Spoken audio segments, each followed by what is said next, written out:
y que además es coordinador de dos instituciones que mantienen un contacto permanente entre España y Iberoamérica dentro del ámbito jurídico, como es CEDAL, el Comité para el Estudio y Difusión del Derecho en América Latina, así como GIDEPA, el grupo catalogador de investigación del derecho de España, Portugal y América Latina. Tienes la palabra.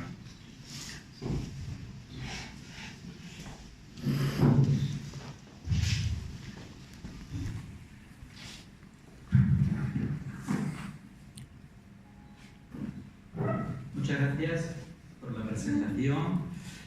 Gracias, Alberto, por la oportunidad de compartir aquí unos minutos. Y sin más voy a ser muy breve, porque no me toca a mí el protagonismo. Porque siempre los profesores tenemos el temor, o tienen el temor, quienes están, sobre todo nuestros alumnos, a que nos extendamos y durmamos a las ovejas, ¿no? No será mi caso. Efectivamente, hace 503 años, 2 días y 1 hora, parece ser, se firmó a 93 kilómetros y medio de aquí el famoso testamento por parte de Fernando el Católico, que tantas horas ha ocupado a Alberto Sáenz de Santa María.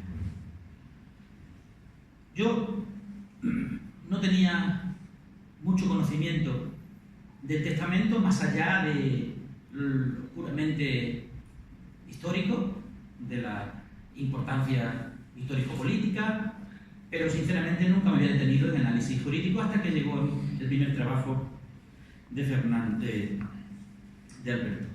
Y luego, contrastando la bibliografía, he visto lo poquito trabajo que hay, lo poco que se ha escrito, lo poco que se ha estudiado, más y menos si lo comparamos, desde luego, con otras bibliografías sobre otros documentos similares, y no digamos si hablamos ya de la reina Isabel, su esposa. Claro, que de la reina Isabel del testamento no hay ninguno, particularmente, ningún trabajo científico. Mi breve exposición voy a dar 3 partes, aunque a mí me toca la parte del derecho civil, pero solamente unas alusiones al autor, al libro y al derecho civil que se lo tienen. Y es que del autor debo decir, y quizás la mayoría de ustedes ya lo sepan, es que se expresa muy bien. Alberto habla muy bien. Yo desde que lo conocí, a mí me gusta hablar con él porque da gusto. Es una persona que no es frecuente encontrarte con alguien tan ameno, que siempre es ameno lo que habla. Con él, desgraciadamente, a mí que no me gusta el fútbol, pues lo que suelo hablar es de derecho. Y me encanta hablar de derecho con él. Desde luego, uno habla y aprende. Aprende mucho con él porque es muy didáctico. Él me dice a mí que yo tenía que haber sido notario. Y yo le digo a él que él tenía que haber sido profesor. Sobre todo si no intercambiamos los sueldos. Porque el que es profesor de la universidad pública, pues está ligeramente apretado económicamente si solamente le tiene derecho.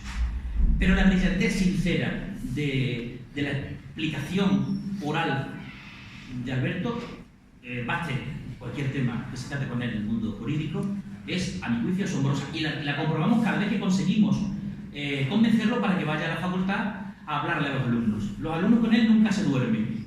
No voy a poner ejemplos aquí porque no voy a citar nombres. Hemos traído ilustres registradores de la propiedad, ilustres notarios, y sobre los primeros algunos pues se durmieron, un aforo de 400, creo que se durmieron, no sé, 350 por lo menos.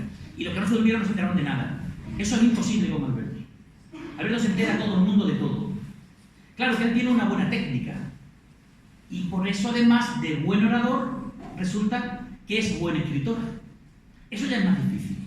Los que nos dedicamos al mundo del derecho, sobre todo al mundo de la investigación, cuando vemos a un buen autor escribe muy bien, no quiero decir nombres, se me vienen a la cabeza por botones, ilustres juristas que los escuchamos hablar y nos decepcionan. Y luego grandes oradores que cuando leemos son farragosos, no hay manera de entenderlos. Digo, no es el caso de Alberto. La prueba, desde luego, es el libro. En el libro se acaban esas dudas. Pero es que decían los griegos que quien escribe bien, todo lo sabe. Y chicos, aquí tenemos un ejemplo muy cercano. Hay una excepción nada más, creo, que fue Sócrates, que fue el único que no escribió nada, o no tenemos nada escrito. Pero es igual, porque Xenofonte y Platón se encargaron de ello. y luego no digamos Aristóteles, que nos dejó 200 tratados, o sea, ya tuvo bastante. Él parece ser que leía mucho, pero escribía poco. Bueno, la vocación de jurista de Alberto se plasma en su escrito, que es el libro que tenemos aquí, y se ve desde el primer momento. Y entonces voy al libro.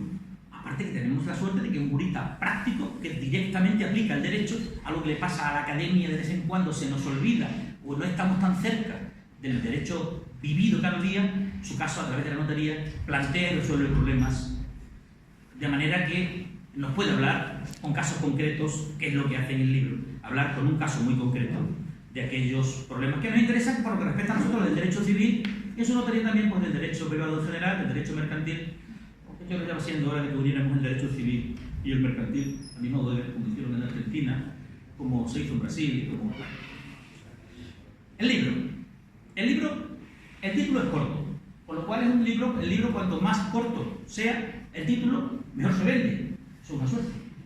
Al contrario que las tesis doctorales o los libros científicos, que cuantos más líneas tengan, pues parece que son mejores. Luego, muchos de ellos lo único que tienen es el título.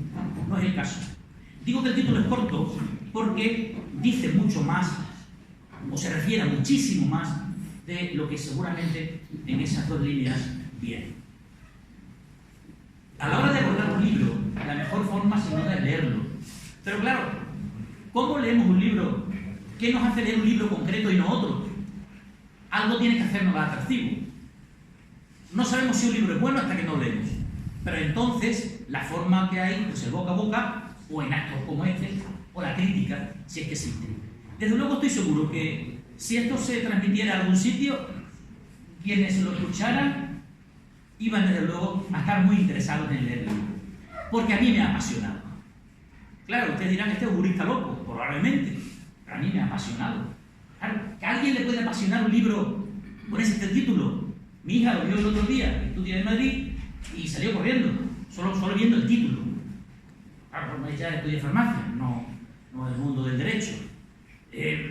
Sin embargo, yo, al verlo, también el título, pues me decía poco. Es cuando me he adentrado en el libro, cuando he empezado a saber que efectivamente es apasionante. Él dice y pregunta al lector que es tan apasionante, dice la nota 19, como Juego de Tronos. Juego de Tronos, quien lo haya visto, que lo vaya a ver, la lucha teóricamente medieval por el poder constantemente.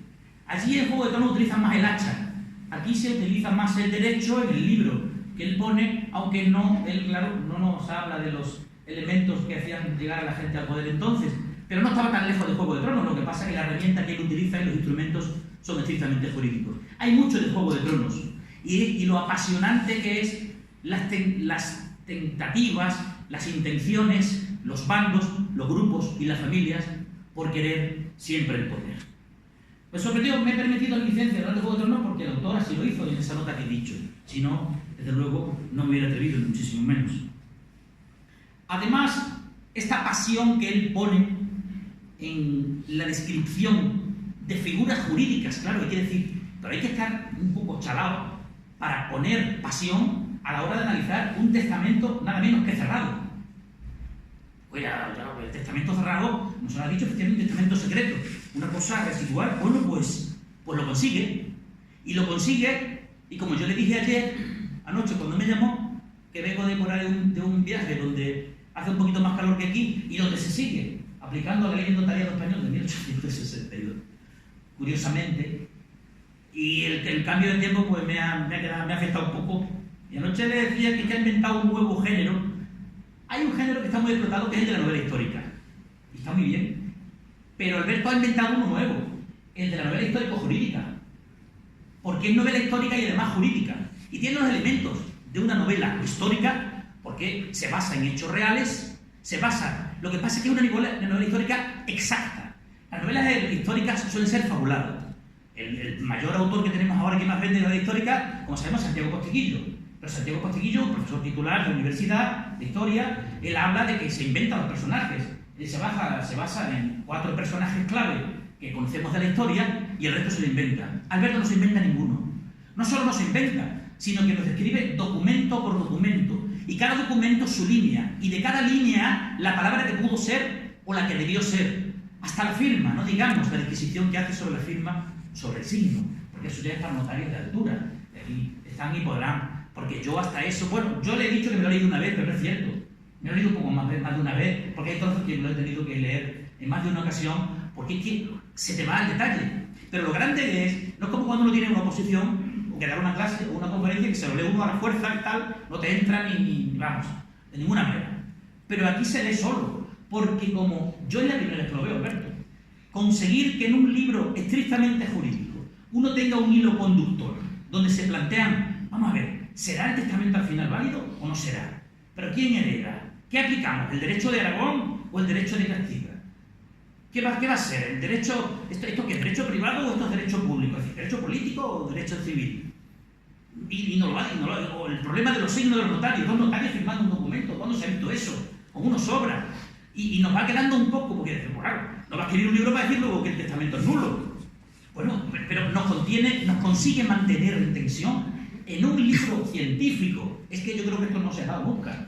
Porque yo mira que me he leído como cualquier otro que se haya dedicado a lo que yo me dedico. De hecho, las 8 dioptrías y media que tengo, pues son producto de luego de lo que he leído. Porque yo tenía 30 años cuando yo entré a la universidad y yo nunca utilicé gafas. O sea que ya me he leído algunas cosas y no he conseguido en ningún libro, desde luego, ese carácter de que estoy leyendo una novela. Y de hecho, hay aquí presentes algunas personas que me acompañaban cuando me lo he estado leyendo, que los dejaba solos y estaba ya otra vez con el libro de Alberto. Y otra vez, ya está con el testamento. El testamento se ha hecho un poco famoso entre las personas con las que he convivido estos días que he estado fuera. Así que enhorabuena, desde luego, por este género literario, de esta novela, su género de la novela histórico-jurídica, que yo creo que... y yo digo por qué es género literario. Porque es que se coge problemas jurídicos, claro, pero tiene una particularidad, que es que encima de que es una novela histórica y jurídica, resulta que es un trabajo científico de altura, pero como tiene la particularidad de que cualesquiera de las palabras que salgan las explica con gran profusión, y si tiene uno dudas lleva nota de pie de página hasta el texto legal, ya, es como si nos hablan a mí por lo menos, de física cuántica. Yo de edad no sé nada de física cuántica, pero si cada concepto me van explicando, es probable que se entere de algo. En este caso no se entera uno de algo, ¿no? Se entera de todo, sinceramente. Ese mérito, desde luego, para mí es extraordinario. Bueno, no digamos del trasfondo, por yo lo llamo novela, porque es que la simple descripción de cuando llega a la casa de Santa María, con sus huestes, con sus caballos, se ha roto un polvo otra vez, no voy a citar ninguna serie de televisión, pero se me viene a la cabeza, los caballos, los aperos, los lanceros, todo lo que va allí, aquel día que llegaron a Madrigalejo, a la casa de Santa María de los monjes de Guadalupe, cómo le habilitaron aquella casa, y luego cómo nos describe la ambientación de cómo ocurrieron aquellos hechos en aquellas pocas horas, días, en los que se desarrolla la trama central. Desde luego, eso, la propia enfermedad del rey, esa expresión que se me quedó grabada la primera, al rey se le cayó un trozo de mandíbula. Es que eso ya no me puedo despegar. Ya estoy ahí enganchado, ya no puedo. Pero esto luego, producto de eso, encima, él nos viene haciendo las disquisiciones de lo que piensa el rey, de lo que pedía pensar y por qué adopta cada una de las decisiones que adopta, pudiendo haber adoptado otras. Es más, es que fue testar en Madrigalejo para testar de manera diferente como lo había venido haciendo toda su vida anteriormente, que ya se las trae. Decirnos eso, y encima de manera amena. Vamos, el próximo guionista de Juego de Tronos, la última vez que lo nombro, creo que de alguna manera hay por ahí un señor, bueno, sabrán ustedes quién es, ¿no? George Martin, debe dedicarse a otra cosa. Bueno, vamos, terminando. Todo este trabajo académico y además de académico, esta pasión literaria, en cierto modo de novela histórica, con sus personajes que van sucediendo, que van apareciendo, que van a cada uno de ellos razonándosele por qué están, por qué se les posterga, por qué salen del testamento los que tienen cada uno una participación, pero desde el primer testigo hasta la historia apasionante de los dos notarios, porque es que es fabuloso. El segundo notario era un usurpador. Bueno, es que lo dice Alberto, un usurpador, o sea, directamente, no es que yo me lo invente, vamos, lo puedo decir hasta la página. Que Alonso de Soria lo que trata es, intenta cargarse el trabajo que había hecho Miguel Velázquez Clemente, y poniendo allí su firma, para él pasar la historia como efectivamente pasó. Poca gente lo ha descubierto como él, y que su intervención era absolutamente gratuita, pero él al intervenir, después de verse cerrado y firmado el testamento, porque con un notario es suficiente, y valía, él se esfuerza en ponerlo ahí. ¿Por qué? ¿Producto de qué? De la codicia humana, del afán de protagonismo, del querer buscar protagonismo. Eso no suena, ¿verdad? Pasó hace 500 años, pasado 1500 años antes, y pasa ahora igualmente la actividad. Digo que esos ingredientes no me digan a mí que no son interesantes, desde luego, y sin hablar, por supuesto, de las circunstancias, que eso no me toca a mí, de que aquello que se cocía allí, aquello que se estaba ventilando en el nudo gordiano de todo esto que era el testamento, se estaba definiendo la unidad de España. Él dice que es exagerado decir que en aquella casa se fraguó la unidad de España. A eso se ha atrevido muchas veces, pero en buena medida aquello colaboró colaboró de manera muy cierta o muy exacta a afianzar esa incipiente unidad de España. También, Alberto, nos dice cosas muy claras que damos por hechas, pero no siempre sabemos por qué. A mí, hay cosas, él nos dice los Reyes Católicos, pero ¿qué pensamos sobre los Reyes Católicos? Que no son uno, que los Reyes Católicos no son un reinado, que son dos personas diferentes, dos reinos diferentes, dos testamentos diferentes, dos instituciones diferentes, dos legítimas diferentes, dos coronas diferentes. Que los Reyes Católicos los vemos como un uno, que no son uno, que son dos, lo que pasa es que se casaron. Y tuvieron la virtualidad, Isabel I y 12 años después, creo, Fernando, de unir aquello de tal manera que hoy vemos la España como está. Pensamos naturalmente que no se nos olvide que Aragón era parte, que Cataluña era parte de Aragón, como el Reino de Aragón, o que Castilla era parte de Navarra, ¿no?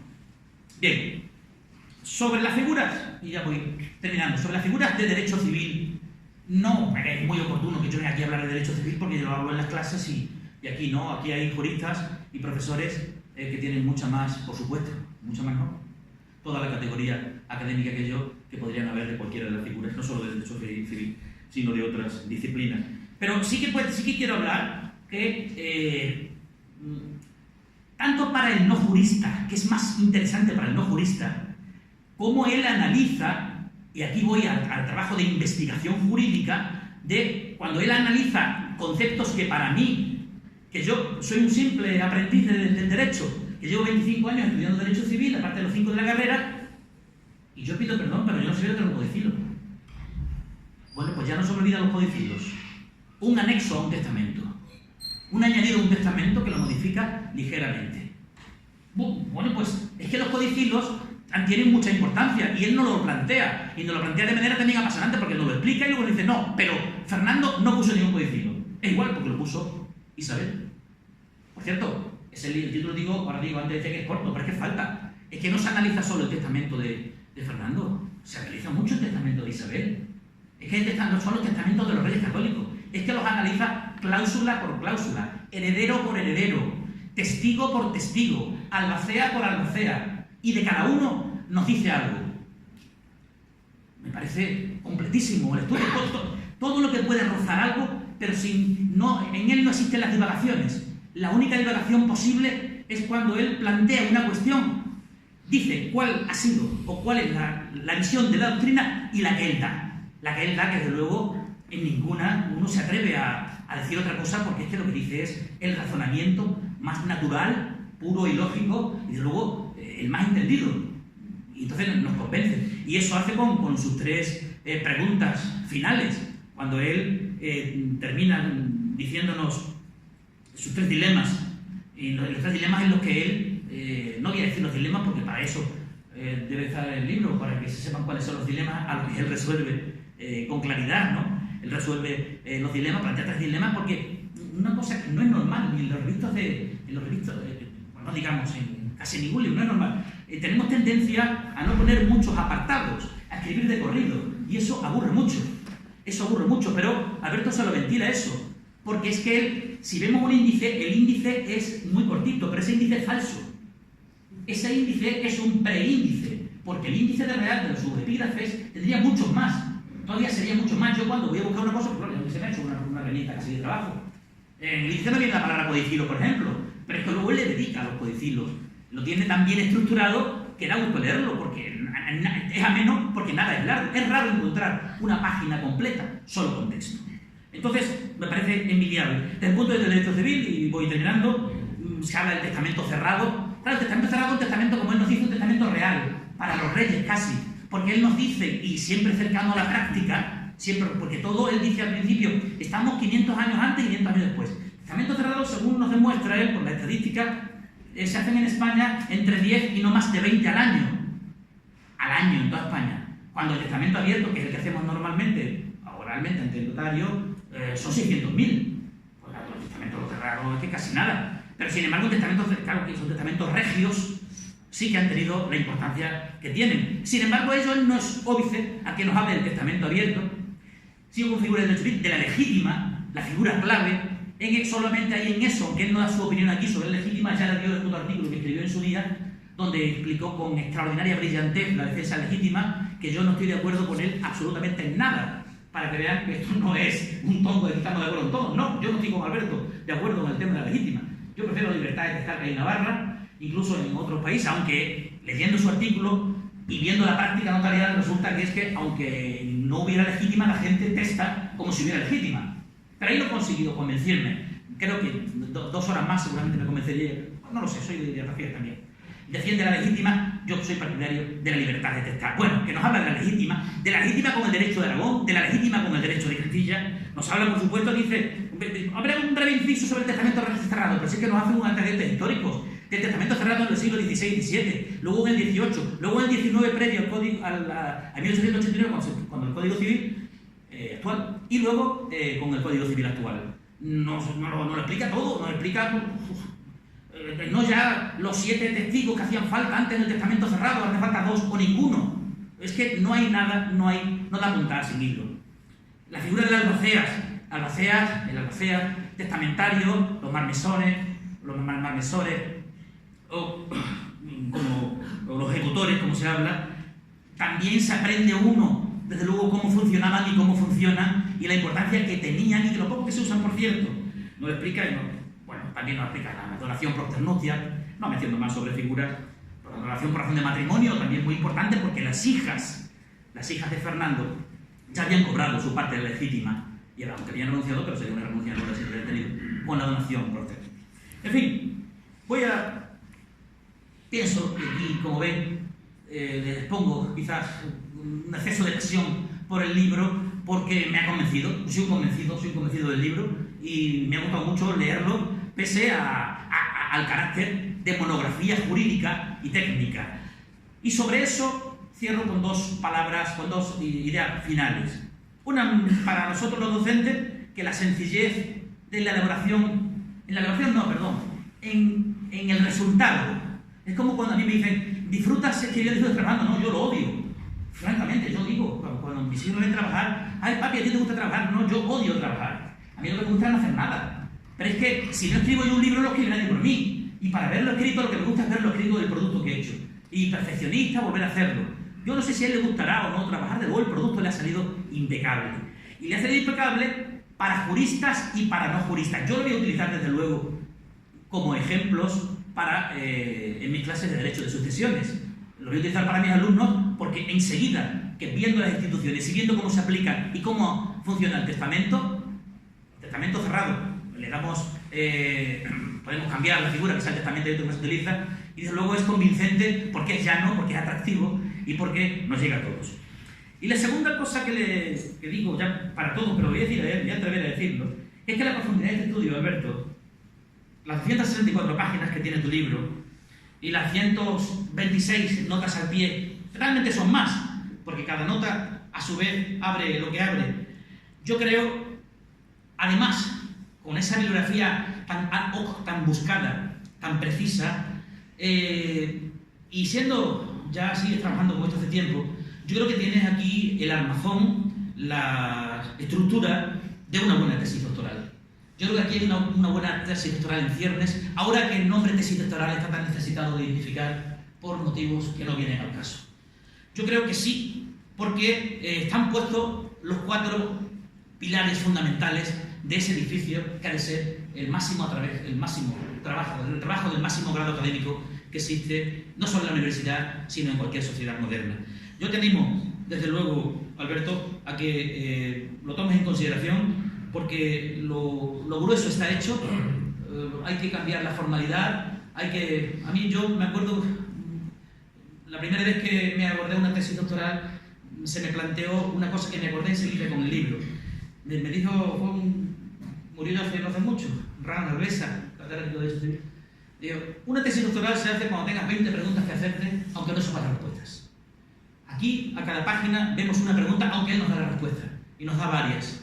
Yo creo, y te animo, porque ya sabes que yo te he querido atraer para la universidad en varias ocasiones, porque he querido, en la medida de lo posible, que los alumnos, que los chicos, que los que van a seguir el mundo del derecho, sobre todo el mundo del derecho civil y el derecho privado, puedan tener la oportunidad de verlo de manera didáctica y amena. Me gustaría que tomaras en serio ese proyecto, de esto convertirlo en una tesis doctoral, porque el trabajo está casi hecho.